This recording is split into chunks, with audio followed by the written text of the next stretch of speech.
Okay, John here, the flipping idiot. I'm going to show you how I'm going to use this Kreg K5 I recently picked up.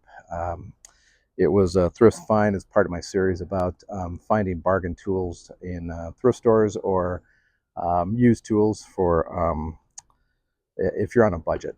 So for less money, quite a bit less money. So this was $8, and I think it's, I don't know, 100 to 150 back in its day, depending on sales and stuff. But it uses the old school cartridge system, which is this guy right here, for the pocket holes. And so this has been changed and redesigned in the newer models to just have a slide that travels to account for the thickness of your boards.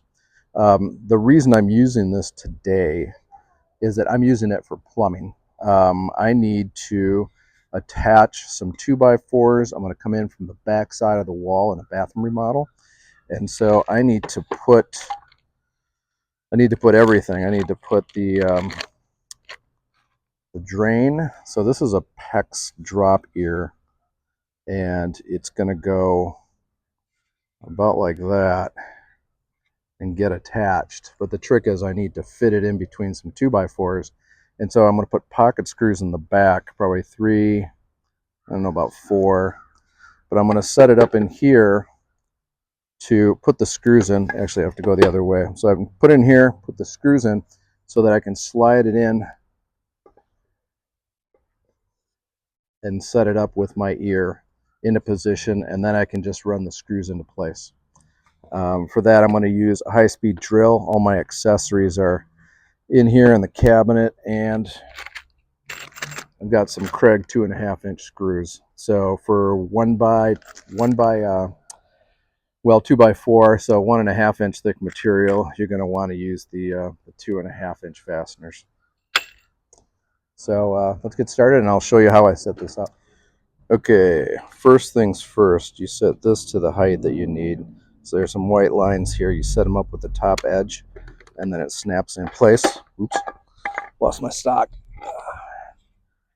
All right, so this is going to be where the drop ear goes. It faces out, so I need to put the holes in the back. So on the K5, you press a button down, this gray button, and then this slides back and forth to accommodate the thickness. I'm going to run it up a little further. So the new ones, they automatically adjust, but I don't know if they do the heavy duty fasteners, and I'm going to do heavy duty stuff in the near future. So that is locked in there, that is set. We'll have to move the camera, but I'm going to show you that this is a stop collar, and it travels down and it restricts the travel of the bit so you get the right thickness. You don't go too far. That's a problem. So what I'm going to do is I'm going to show you how I use this with the K5 system. Okay, so on the K5 system, you have these boxes, storage containers here. So over here I have the driver, a few extra plugs, and then over here I have the setup kit essentially. So those snap down. First thing you do is you figure out which fastener you're going to use. I'm going to use the 2.5-inch Kreg from the sample pack that came with the kit. So it's a 2.5-inch screw size. It's the length of the screw. It's not the material that you're calculating here.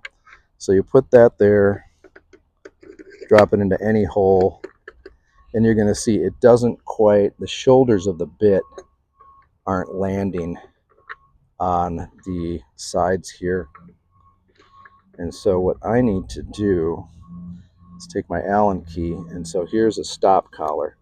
And so let's see, lefty-loosey, let it sit down there. Everything's set, and now I just tighten it back up.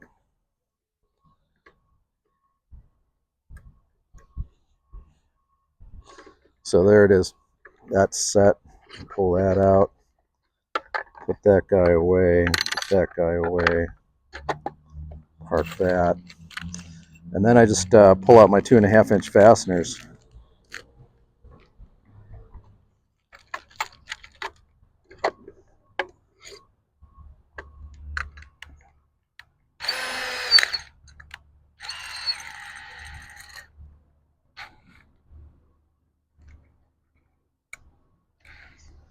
This actually has a hex shank. So you'll see it. I don't know if I'm in the right place, but it has a hex shank. They used to be really early on in the K4s, the early ones. They were round, so they were smooth. So you want to make sure that the teeth on the chuck are locking in flat. So you want to tighten it up slowly. Make sure it's locking in. So drill bit is set for depth. Material is set for clamping. I just kind of pick where you want to put your holes. That'll probably work. And you lock it in. And then you just need to drill. I don't really need the screw right now, so I'll throw it back in. But, and then one quick note. The faster your drill spins, the cleaner a hole you're going to get.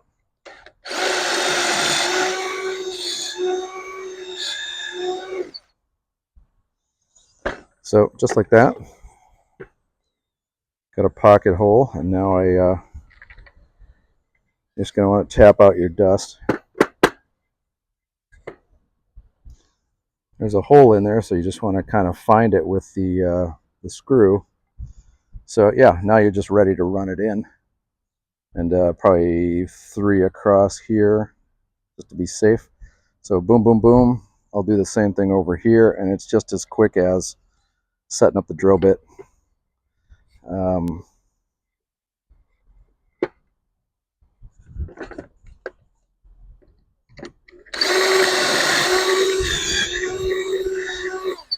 Especially on pine. Pine is really soft, and so it goes very quickly.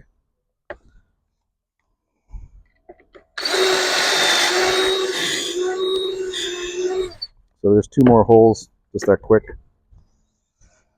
And so yeah, now I'm ready to just boom, boom, boom, run it in there and attach it in my my stud cavity, and get on with setting up my drop ear for it's going to be for my shower head. So I'm going to put the drop ear on that, and then the pipe will just get screwed in through the cement board that I have. So hope that helps.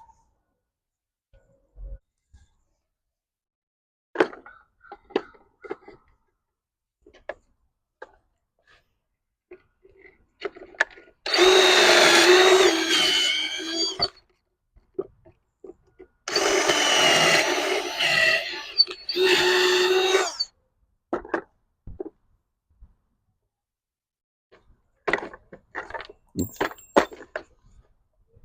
That's the one thing. I brought these clamps out here and didn't use them, but nice thing about mounting the system to a board is gives you more clamping options in case you think things are going to go all flippy.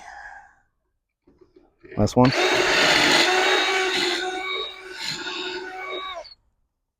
So you want to kind of pull the bit out as you're cleaning it. You see me ejecting the chips. You don't want that to get all packed in there. You can hook up dust collection. The vacuum from my house actually fits in there pretty well and does a good job of cleaning up. And then you don't want to drop your bit on its face. Set the drill over here. So just like that, 3 more, and I'm ready to go. This one I can just attach the drop ear to, and one step closer on that bathroom project. So on location with the K5, I needed some pocket holes in a hurry, and I got them, by gosh. I need to install this board back here behind these pipes because I feel like these are going to be too close to the tub. I don't want them kind of coming apart because PEX tends to move and flex with hot and cold water. So I'm going to sneak this guy in between and attach it between the studs, and then I'm going to put some these marks. I'm going to put a clip here and a clip here, just a kind of a C grabber for the pipe to get some distance away from the overly close proximity you can see there.